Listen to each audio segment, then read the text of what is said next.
Nah, saya bilang, saya cukup lelah, cukup capek gitu. Kalau Tuhan mau sembuhin sebenarnya bisa. Nah, pada saat itu saya menangis di hadapan Tuhan dan saya tidur. Dan keajaiban memang terjadi pada keesokan harinya saat saya bangun.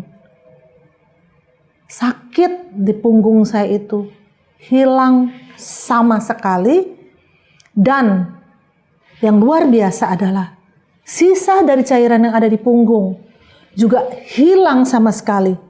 Betul-betul hilang, sejak saat itu tidak pernah muncul lagi.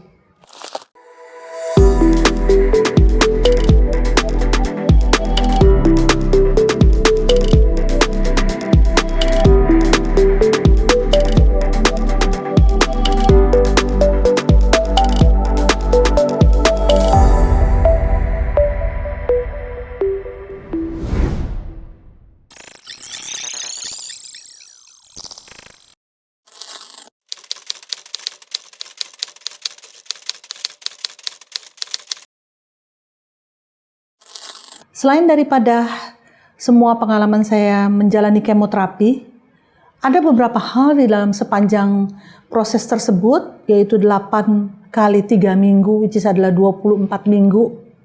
Saya juga mengalami proses yang banyak, teman-teman. Jadi,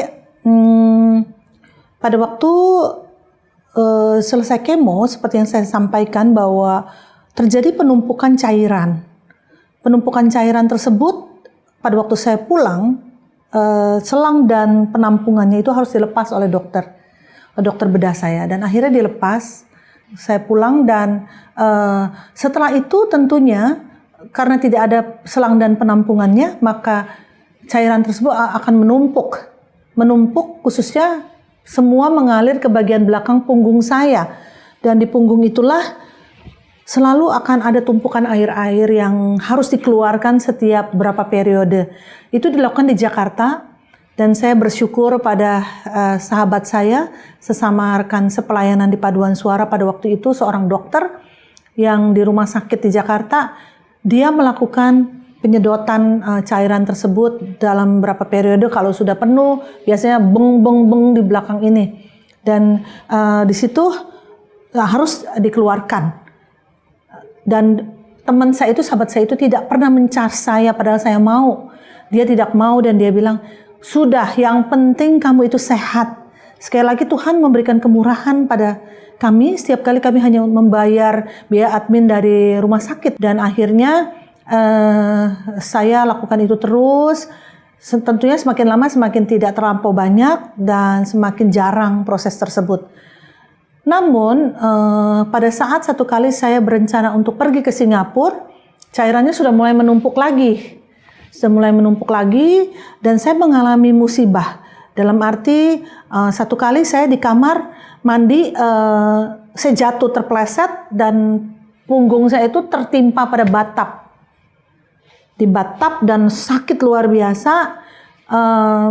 Dan saya mau memeriksakan diri kepada dokter di Jakarta, tapi saya ingat bahwa saya akan segera pergi ke Singapura. Saya pikir saya tahan saja, biar saja saya diperiksa di Singapura nantinya.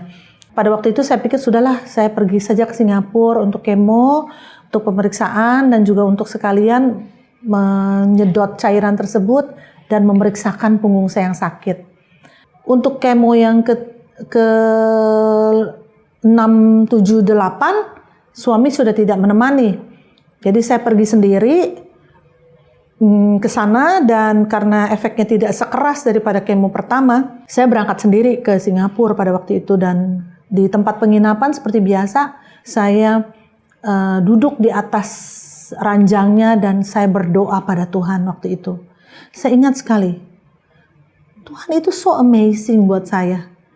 Betul-betul sebuah pengalaman yang Dia baik. Kalau saya tidak mengalami tantangan ini, saya nggak akan alami Dia sedemikian rupa.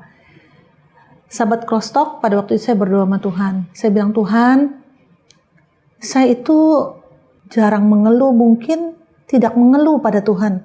Kalau saya harus menghadapi semua proses-proses yang ada. Saya udah bilang juga sama Tuhan, saya nggak marah sama Tuhan gitu. Dan saya tuh tahu kok Tuhan, Kalau Tuhan tuh mau sembuhin saya, itu gampang sekali buat Tuhan. Itu lebih mudah lah kalau kita bilang a piece of cake itu masih ya gimana. Tapi ini terlalu mudah bagi Tuhan kalau Tuhan mau menjamah saya. Menyembuhkan saya secara mujizat supranatural. Itu gampang banget. Tuhan, saya agak capek juga. Setiap kali saya harus ke sana, harus cek darah, ambil darah, stempo di dalam 8 kali cycle kali 3 minggu, which is adalah 24 minggu, itu kan sekitar 6 bulan ya. Nah, nanti diantaranya saya harus ada bone scan, pernah ada tiap 3 bulan tuh waktu itu akan mammo lagi gitu ya, akan chest x-ray gitu, sebagai kelanjutan yang selalu harus di follow up. Nah, saya bilang, saya cukup lelah, cukup capek gitu, kalau Tuhan mau sembuhin sebenarnya bisa. Nah, pada saat itu saya menangis di hadapan Tuhan dan saya tidur. Dan keajaiban memang terjadi pada keesokan harinya saat saya bangun. Sakit di punggung saya itu hilang sama sekali, dan yang luar biasa adalah sisa dari cairan yang ada di punggung juga hilang sama sekali. Betul-betul hilang. Sejak saat itu tidak pernah muncul lagi. Padahal seharusnya masih tetap muncul. Makin lama makin sedikit. Karena itu masih cukup banyak pada waktu itu. Dan itu semakin menunjukkan kepada saya, Tuhan, mampukah Tuhan untuk menyembuhkan saya dari awal tanpa saya harus kena sakit kanker? Saya yakin dan percaya Tuhan itu bisa. Tuhan itu bisa. Dan Dia Allah yang juga melakukan hal tersebut pada masa-masa sekarang dengan kuasanya yang luar biasa. Tapi kalau Dia tidak melakukan itu untuk saya dan Dia mengizinkan saya mengalami hal itu, pasti ada maksudnya. Kenapa? Karena ini saja Dia angkat. Sakit punggung saya saja Dia sembuhkan. Apa bedanya dengan sakit kanker? Apakah sakit kanker lebih sulit bagi Tuhan? Saya sering banget mengalami, karena selama kemo itu suster dokter juga kasih tahu bahwa ya oke, kamu akan sering sariawan, mungkin akan mulutnya nggak enak sekali, susah nelen karena lehernya juga barangkali ada sariawan atau radang begitu ya.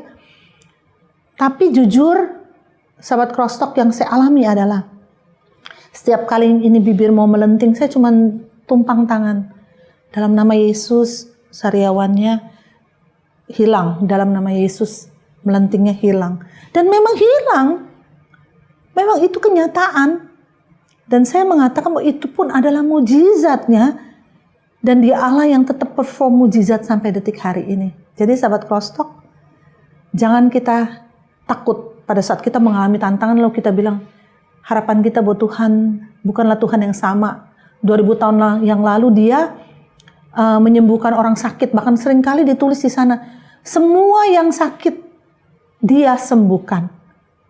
Lalu karena kita mengalami seperti saya alami, Tuhan izinkan, terus kita bilang Tuhan tidak lagi bisa mengerjakan mujizat. Saya percaya Tuhan Allah yang tetap sampai dahulu, sampai sekarang dan selamanya tetap melakukan mujizat supranaturalnya. Tapi manakala Dia mengizinkan kita harus melewati segala sesuatu proses dengan cara natural, tapi bukan berarti bukan mujizat darinya. Karena manakala kita sembuh seperti saya mengalami kesembuhan, apakah itu hanya karena dokter? Tidak. Kesembuhan yang dipakai lewat dokter pun adalah mujizat dari Tuhan. Nah, begitu banyak orang mengandalkan dokter, pun mereka tidak mengalami kesembuhan. Jadi sahabat Crosstalk, apa yang kita tahu Tuhan ingin kita hadapi lewat bantuan medis, lakukanlah bantuan medis tersebut. Jangan kita juga menjadi ekstrim satunya yang berkata, oh enggak, pokoknya aku maunya sembuh, aku maunya hanya Tuhan. Padahal hanya karena kita takut untuk ketahuan kalau kita itu sakit kanker dan kita itu harus diterapi, kita takut terapinya dan kita menghindar dan kita lari dari kenyataan bahwa kita sedang menghadapi sebuah sakit yang harus ditangani dengan cepat. Jadi, sahabat Crosstalk, seperti saya diingatkan oleh hamba Tuhan sebelum saya memutuskan juga untuk operasi. Kalau bukan dari Tuhan bahwa kamu akan disembuhkan secara supranatural, mintalah pertolongan dokter, karena Tuhan pun memakai dokter untuk menolong kita.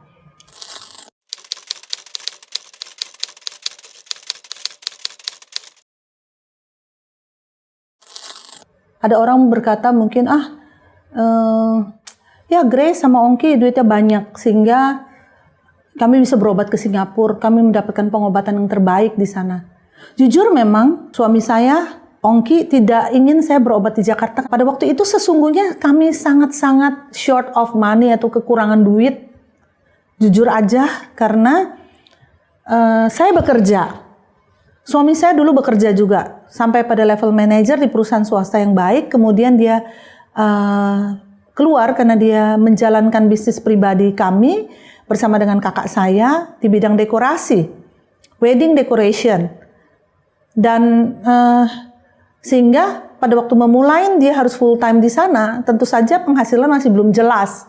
Dan mengandalkan penghasilan saya bekerja di sebuah perusahaan swasta Jerman yang cukup besar pada waktu itu. Namun karena sakit seperti ini, saya sebetulnya bisa bekerja, tapi suami saya melarang saya untuk bekerja juga karena dia bilang harus istirahat, di mana menurut info yang masuk, penderita kanker seharusnya lah tidak hidup dalam stres.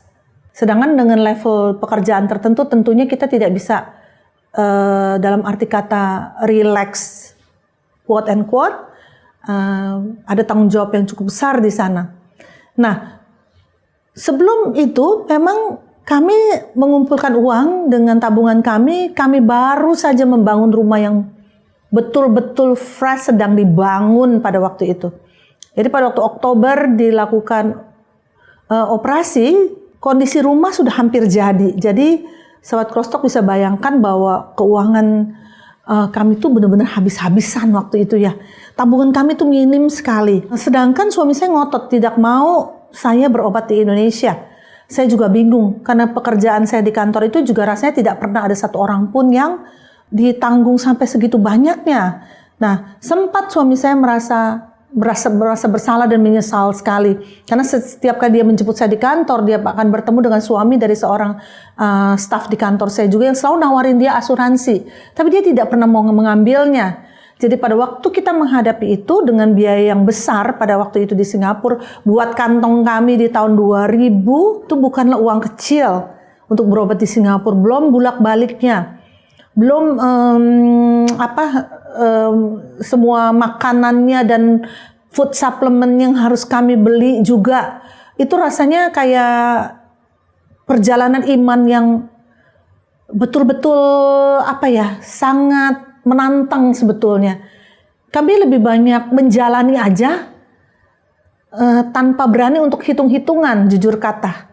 Pada waktu itu perusahaan meminjamkan lewat kantor perusahaan yang ada subsidiary yang ada di Singapura untuk terlebih dahulu mengeluarkan biaya-biaya yang harus dibayar di rumah sakit di Singapura begitu. Tapi semua biaya penginapan dan sebagainya harus kami, biaya transportasi untuk pesawat dan sebagainya harus kami yang lakukan.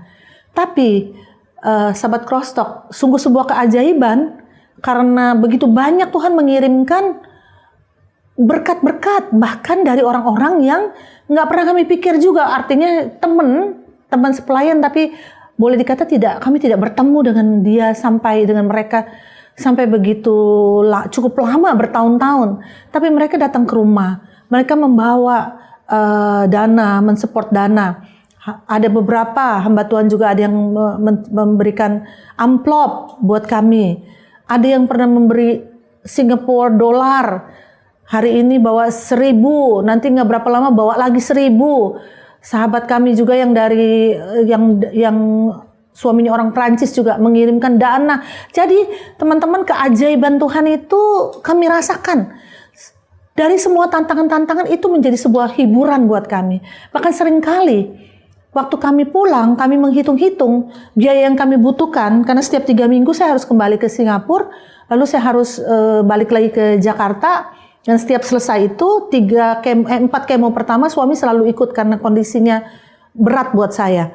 Setiap kami pulang Jakarta, kami menghitung semua biaya yang ada. Dan hampir selalu,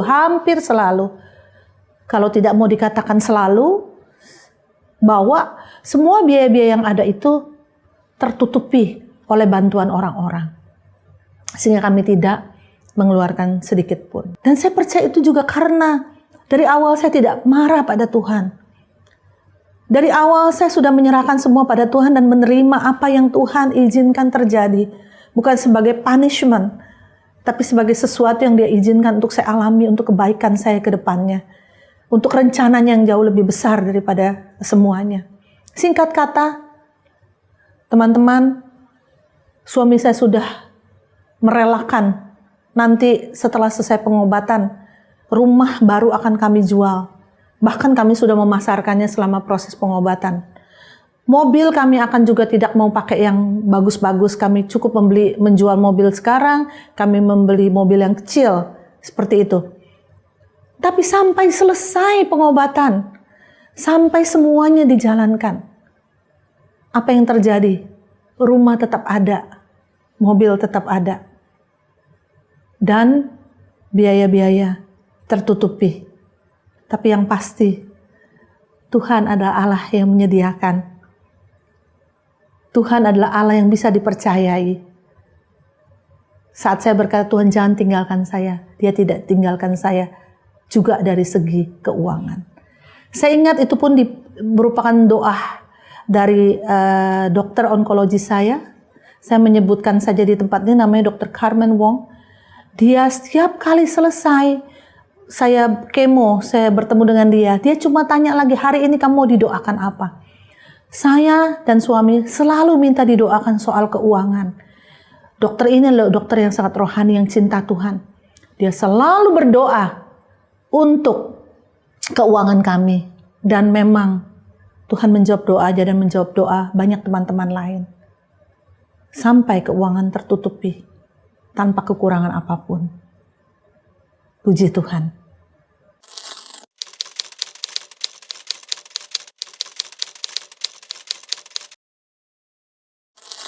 Yang pertama, buat saya tentunya saya bersyukur selain kepada Tuhan, ya kepada suami saya. Memiliki seorang suami yang begitu setia, yang segala-galanya dia mau lepaskan hanya supaya istrinya bisa sehat. Di situ saya tahu bahwa dia sungguh-sungguh mengasihi saya. Kerja lelah kita untuk bangun rumah, kita menabung dan sebagainya. Itu dia rela untuk lepaskan demi untuk pengobatan yang terbaik buat saya. Dan juga dari support dari keluarga dan luar biasa supportnya.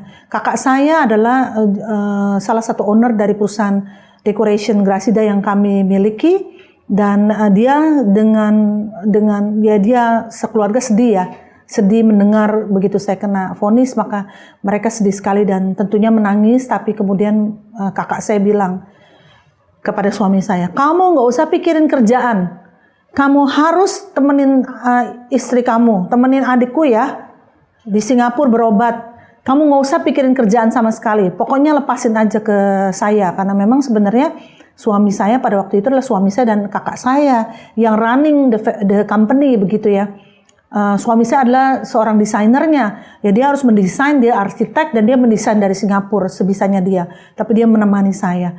Jadi luar biasa bersyukur memiliki pasangan hidup yang daripada Tuhan, yang Tuhan beri, dan itu adalah support system yang sangat luar biasa.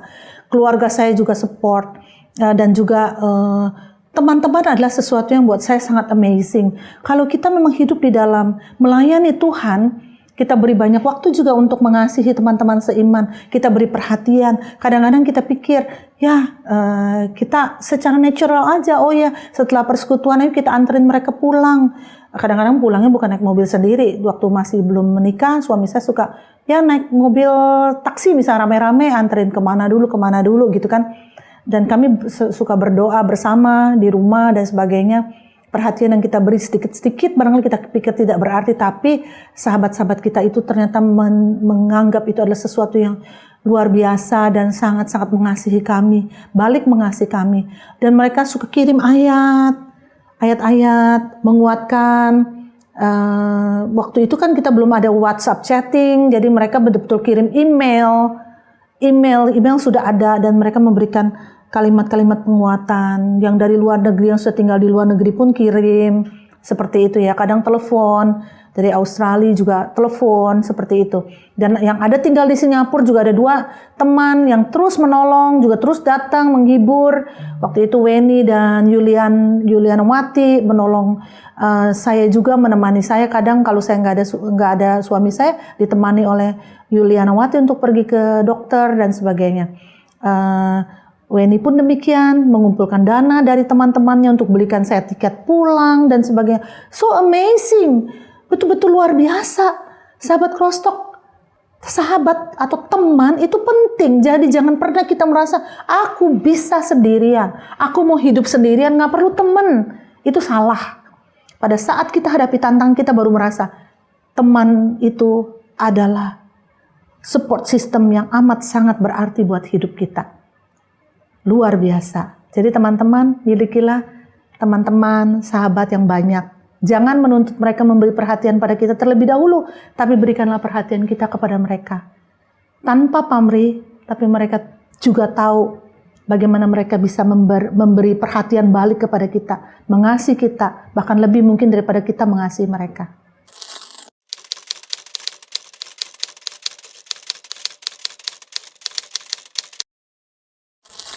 Demikian sahabat Crosstalk, beberapa tips maupun beberapa kesaksian yang saya bisa sampaikan dari seluruh proses yang kurang lebih, saya rasa masih banyak yang masih bisa saya ceritakan.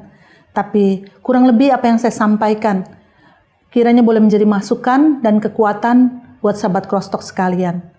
Jadi kalau saya simpulkan dari semuanya, saat kita menghadapi tantangan, yang paling utama bagi kita adalah kita bereskan hubungan kita dengan Tuhan. Kita bereskan bagaimana kehidupan kita di hadapan Tuhan. Apakah memang ada hal-hal yang masih harus kita bereskan dengan Tuhan?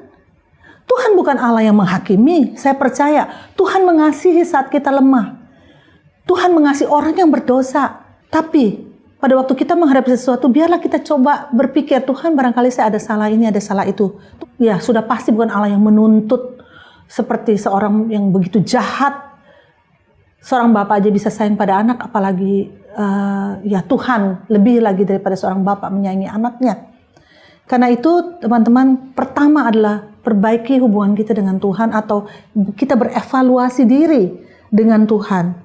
Dan kedua, dengan kita mendahulukan Tuhan, saya percaya seperti saya sampaikan, Tuhan jangan tinggalkan saya, karena saya nggak kuat kalau menghadapinya sendirian, dan Tuhan menangkap perkataan saya itu dan Dia memang menggenapinya. Saya tidak marah, Tuhan menangkap permohonan saya dan Dia melakukannya. Bukan karena takut saya perintah, tapi karena memang Dia mau melakukan sesuatu, menguatkan saya. Jadi sejak saat itu kan banyak mujizat teman-teman. Mujizat dalam hal saya menjalaninya selalu bagus, mujizat dalam hal saya mengalami juga mujizat-mujizat yang supranatural, yang instan sifatnya. Kemudian mujizat keuangan, kemudian mujizat begitu banyaknya perhatian dari teman-teman. Itu adalah mujizat juga buat saya.